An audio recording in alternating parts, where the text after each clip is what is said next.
Will Caitlin Clark get suspended after another technical? Indiana Fever Guard's current situation explained.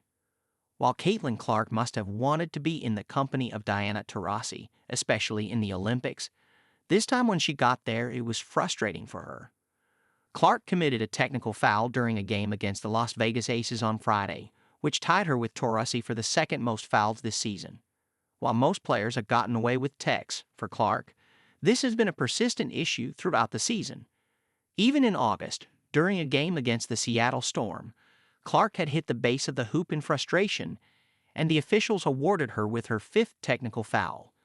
And this time while playing against the Aces, the 22-year-old hit a stanchion while yelling, "Oh my God," with her back facing the referees, which apparently didn't go down well with the officials. Though Clark had apologized in August, now her attitude was different.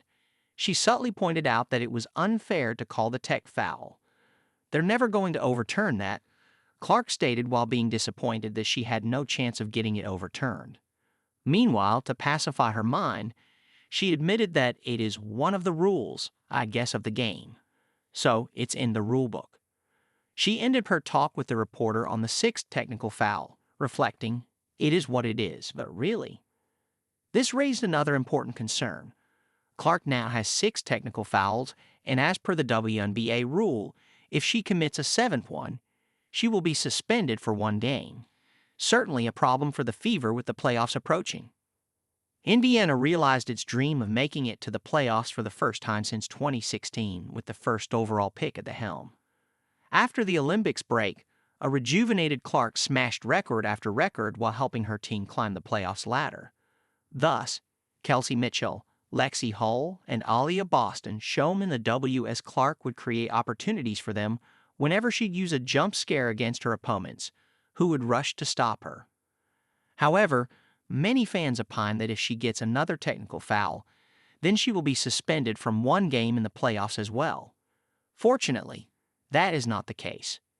The Fever Rookies fans can breathe a sigh of relief since the technical fouls are reset at the beginning of the playoffs. Hence, if Clark commits another foul, she would be suspended from one of her 2 remaining regular season games. Home game against the Dallas Wings on Sunday and then road matchup with the Washington Mystics on Thursday. Nonetheless, Clark didn't seem too happy with the foul.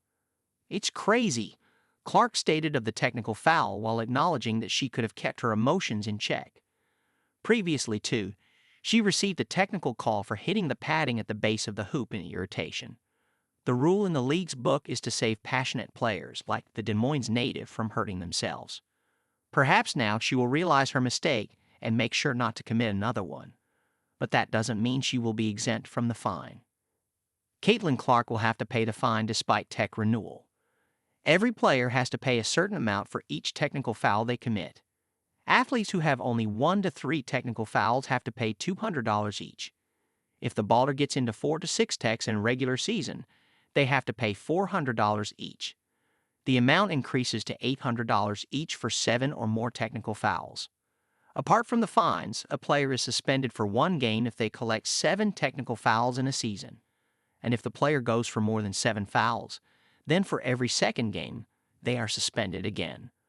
For example, for 9, 11, 13 technical fouls, the player will be suspended 1 more time each after being asked to stay on the sidelines for the 7th technical foul. Now that Clark has admitted to being short-tempered, she might walk on eggshells to avoid another call. But fans, as of now, can breathe a sigh of relief since the fouls are reset at the beginning of the postseason.